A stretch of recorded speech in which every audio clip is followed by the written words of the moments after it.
A young man walked along a country road one warm evening in August after a long, enjoyable day, a day of relaxing and doing nothing, which he didn't often get to experience. Willoughby had spent the morning resting in a sunny rickyard. When it got too hot, he moved to an orchard, where he lay on the cool grass and looked up at the apple leaves against the sky. Now that the day was cooler, he wandered around, enjoying the scenery and thinking about the nice day he'd had. He had already had 5 such days, and he had 15 more left before he had to go back to London and work for another year. He came to a gate on the right side of the road. Behind it, there was a path going up a grassy hill. Some sheep were eating at the top of the hill, and their shadows stretched down almost to his feet. The road and the path were both new to him, but he decided to take the path because it looked greener. He hopped over the gate lightly and started whistling a happy tune. The sheep stopped eating and looked at him with surprised eyes. Then they all ran away, making a lot of noise.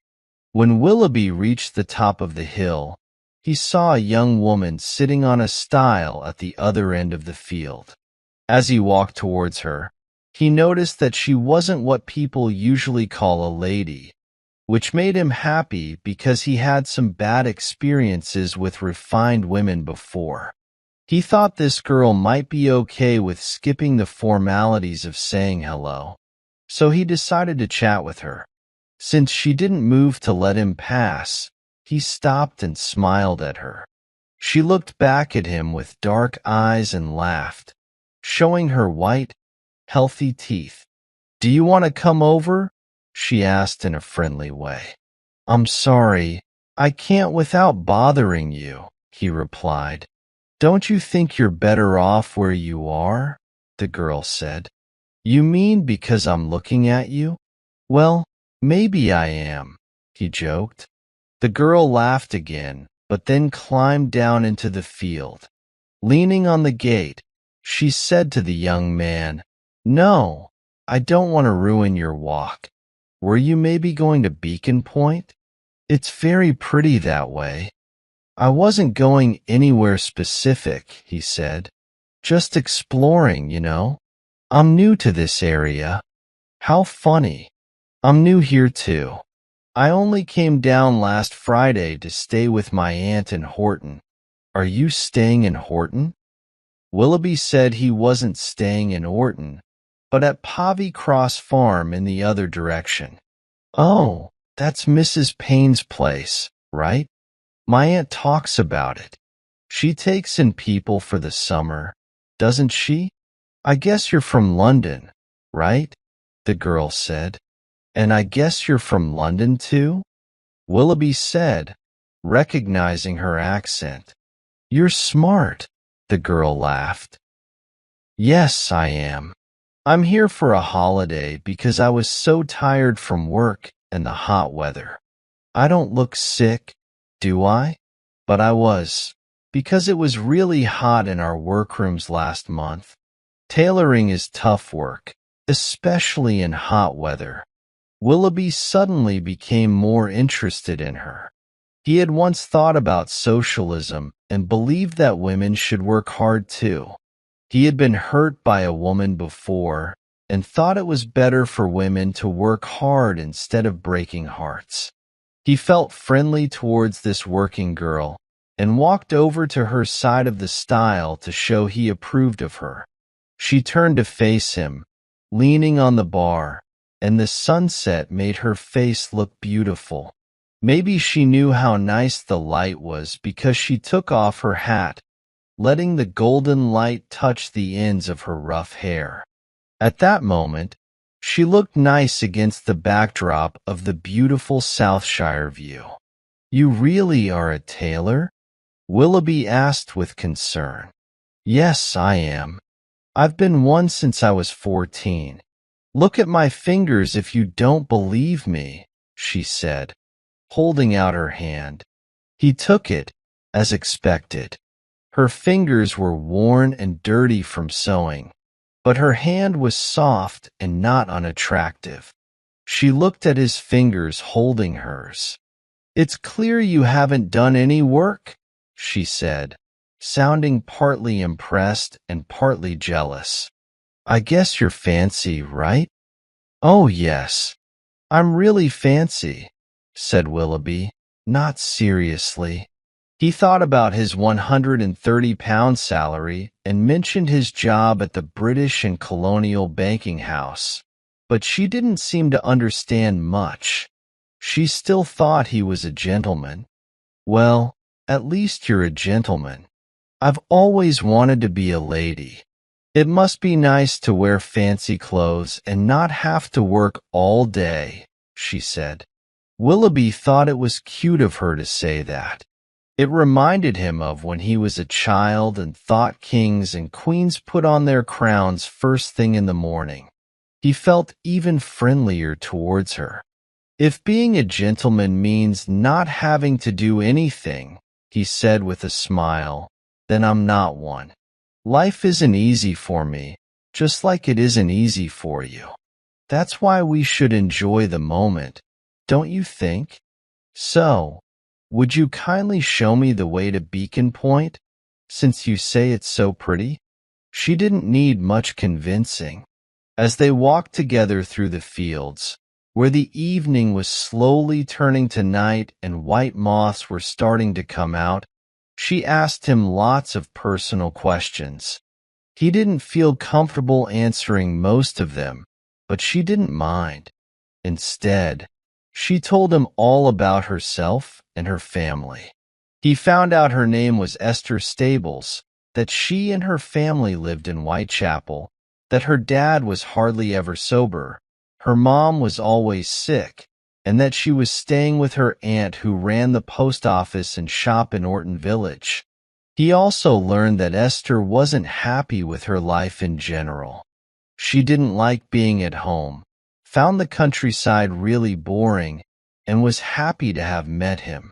But what he realized most when they said goodbye was that he had spent a couple of nice hours chatting nonsense with a girl who was simple, honest, and didn't act all fancy like rich ladies do. He and Esther became friends easily, like kids playing together before they learn about rules. They said goodnight, talking about maybe meeting again. Usually, Willoughby enjoyed a late breakfast when he was in the countryside, taking his time and reading a book while he ate. But the morning after meeting Esther, he didn't feel like reading. Her face kept popping into his mind, and he figured the only way to get rid of it was to see her again. Needing some tobacco, Willoughby decided to head into Orton. Esther had mentioned that he could find tobacco and everything else at her aunt's place. He found the post office, one of the first houses on the street in the widely spaced village. In front of the cottage was a small garden full of old-fashioned flowers, and there was a larger garden on one side with apple trees, raspberry and currant bushes, and 6 beehives on a bench. The shop's windows were partly covered by sun blinds, but you could still see inside to the jumble of goods on display. Lemons, yarn, buttons, sugar cones, pipes, and tobacco jars. A letter box was fixed low on one wall, and over the door hung a sign that read, "Stamps and Money Order Office" in black letters on white enamel. Inside the shop was cool and dim. Another glass door at the back let Willoughby see into a small sitting room, and through a low, square-paned window, he could see the sunny landscape outside. He could make out the heads of 2 women against the light. The young girl from yesterday, Esther, and her aunt with her cap. It was the aunt who got up from her work when the doorbell jingled and came to help Willoughby. But Esther, with a meaningful look in her eyes and her finger pressed to her smiling lips, followed silently behind. Her aunt heard her footsteps, "What do you want here, Esther?" she asked with a disapproving tone. "Get back to your sewing." Esther signaled to the young man discreetly and slipped out into the side garden. He found her there after he had finished his purchases. She leaned over the hedge to speak to him as he passed by. "My aunt is quite strict," she said apologetically. "I think she'd prefer if I didn't talk to anyone at all." "Did you get home safely last night?" Willoughby asked. "What did your aunt say?" "Oh, she asked me where I'd been, and I told her a bunch of lies." Then, realizing that her words might not sit well, Esther quickly added, "She's really tough on me. I couldn't tell her I'd been with a gentleman, or she'd never let me go out alone again." "And will you be waiting at that same stile every evening?" Willoughby asked clumsily, not really caring if he saw her again or not. Now that he was with her, he was surprised he had spent so much time thinking about her that morning. Yet, her eagerness to meet him again did flatter him a bit.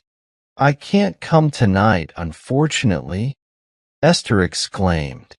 "It's Thursday, and the shops here close early. I have to keep my aunt company. But tomorrow? I can be there tomorrow. Will you come?" "Esther!" scolded a stern voice, and her aunt appeared through the raspberry bushes. "What are you doing, keeping the gentleman waiting like this?" She was polite to Willoughby, but angry with her niece. "We don't need any of your fancy city manners here," Willoughby heard her say as she led Esther away. He wasn't exactly sad to escape from Esther's overly friendly gaze, and he enjoyed spending the evening reading a book, managing to forget about her completely this time. Even though he thought of her first thing in the morning, he decided wisely that he wouldn't meet her again. But as the day went on, it felt long. Why shouldn't he meet her, after all? But by tea time, he decided again not to go. Then, he hurriedly drank his tea and headed towards the stile. Esther was already there, waiting for him. She looked even more colorful with excitement, and her reddish-brown hair had lovely golden highlights. He couldn't help but admire how her hair waved and curled, like a young lamb's fleece.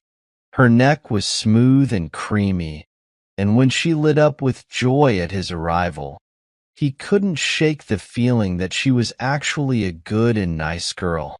He suggested they go down into the little forest on the right, where they wouldn't be bothered by people passing by.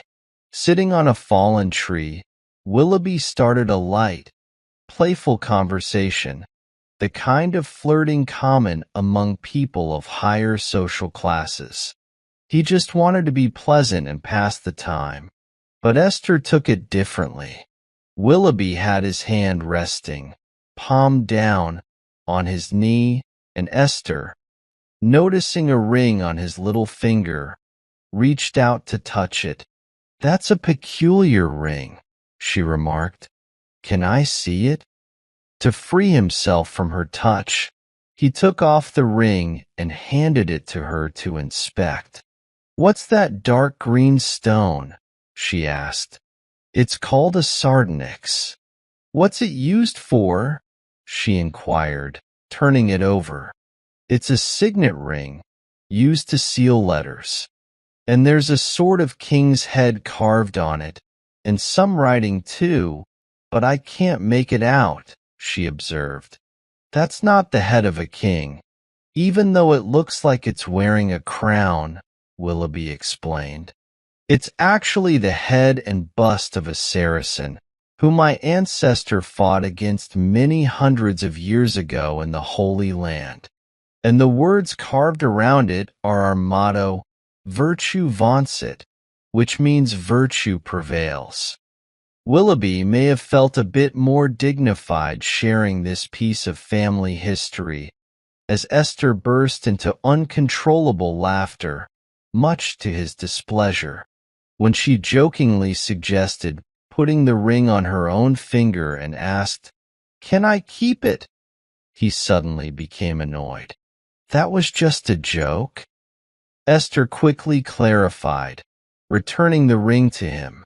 But his friendliness had vanished. He didn't feel like continuing their light-hearted conversation and declared it was time to leave. As he walked away, he angrily struck the heads off flowers and weeds with his cane. Esther walked alongside him in silence, a silence he soon noticed. Feeling a bit ashamed of his outburst, he made an effort to be friendly. "Well, here's your way home," he said, trying to be friendly. "Goodbye. We've had a nice evening anyway. It was pleasant down there in the woods, right?" He was surprised to see tears welling in her eyes and hear the genuine emotion in her voice as she said, "It was so wonderful down there with you until you got upset. What did I do to make you cross? Please say you forgive me." "You silly thing," Willoughby said, completely softened. "I'm not mad at all. There, goodbye." And foolishly, he kissed her. The next morning, he cursed his own foolishness. Remembering the kiss, he regretted it deeply. He worried that she might have taken it more seriously than he intended and would hope for more than he could offer. It seemed wise to avoid seeing her again. Despite only liking her a little and feeling somewhat afraid of her, he couldn't deny a certain allure about her. Was it in her dark, unyielding eyes or her bright red lips that might lead him to even greater mistakes?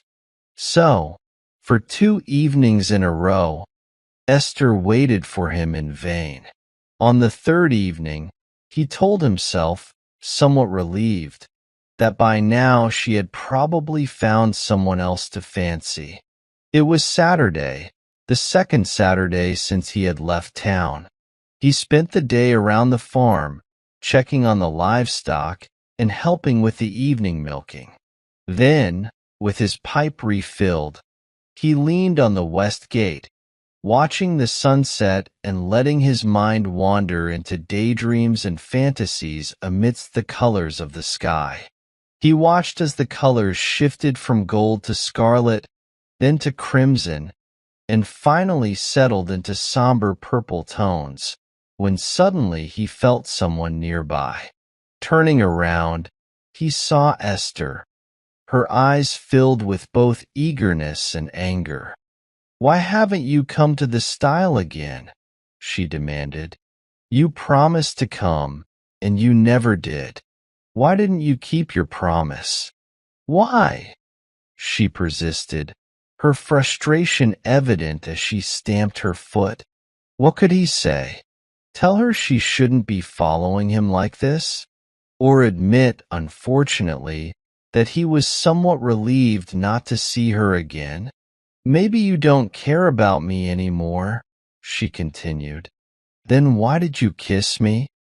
Why indeed, thought Willoughby, bewildered by his own foolishness, yet somehow not entirely resistant to the idea of kissing her again. As he looked at her, she suddenly threw herself down on the hedge bank, tears streaming down her face. She didn't try to hide her tears, but simply rested one cheek on the grass, her eyes watering abundantly. Willoughby watched as the dry earth darkened under the moisture of her tears. It was his first time witnessing Esther cry like this, and it deeply unsettled him. He had never seen anyone cry so much before, and he worried she might be noticed from the nearby house. Quickly, he opened the gate. "Esther," he pleaded, "please don't cry. Come out here, and let's talk calmly."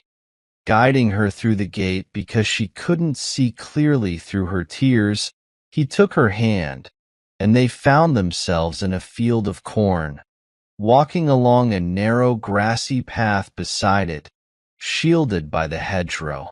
"What's there to cry about just because we haven't seen each other for 2 days?" he began gently. "Esther, we're practically strangers. When we return home in a week or two, we'll hardly remember each other's names." Esther cried on and off, but eventually her tears stopped. "It's easy for you to talk about home," she said. "You have a home, don't you? But me? My home is like hell, with constant quarreling and cursing, and a father who beats us whether he's sober or drunk." "Yes," she added, noticing the disgust on Willoughby's face. "He beat me, even when I was sick, just before I left. I still have bruises on my arms. And now, going back there after meeting you, it'll be worse than ever. I can't bear it, and I won't. I'll end it somehow, I swear." "But Esther, what can I do?" Willoughby asked, deeply moved and angry at her father and the world that caused such suffering for women. Though he himself had suffered at the hands of a woman, it hadn't hardened his heart but made it more compassionate. Yet, he felt the danger he was in. An inner voice urged him to leave, to seek safety, even if it meant seeming cruel or foolish. As they reached a point in the field where a tree jutted out across the path, he was relieved to withdraw his hand from hers, as they had to walk single file to go around it. Esther took a step forward, then turned to face him, holding out her hands. "Don't you care for me at all?" she asked softly. And suddenly, he was overcome with madness. He kissed her again and again, holding her close, pushing aside all thoughts of the consequences. But an hour later, as they stood by the last gate on the road to Orton, some of those consequences were already apparent. "You know I only have £130 a year," Willoughby told her. "It's not a very promising future for you to marry me." He had indeed proposed marriage, a surprising move for someone average like him. But overwhelmed with sorrow and guilt, it seemed the only way to make amends to Esther. Esther felt a sudden burst of joy. "Oh, I'm good at managing," she assured him, mentally planning to buy herself a black feather boa, a luxury she had long desired. Willoughby spent the rest of his holiday planning their return to London, the necessary legal steps, and the quiet suburb where they would live. And within 5 weeks of meeting Esther, they emerged from a church in Highbury as husband and wife. It was a sunny September day, and Willoughby, feeling recklessly happy, imagined he saw his joy reflected in the faces of the people passing by. With no one else to congratulate them, he warmly congratulated himself, while Esther's laughter filled the air.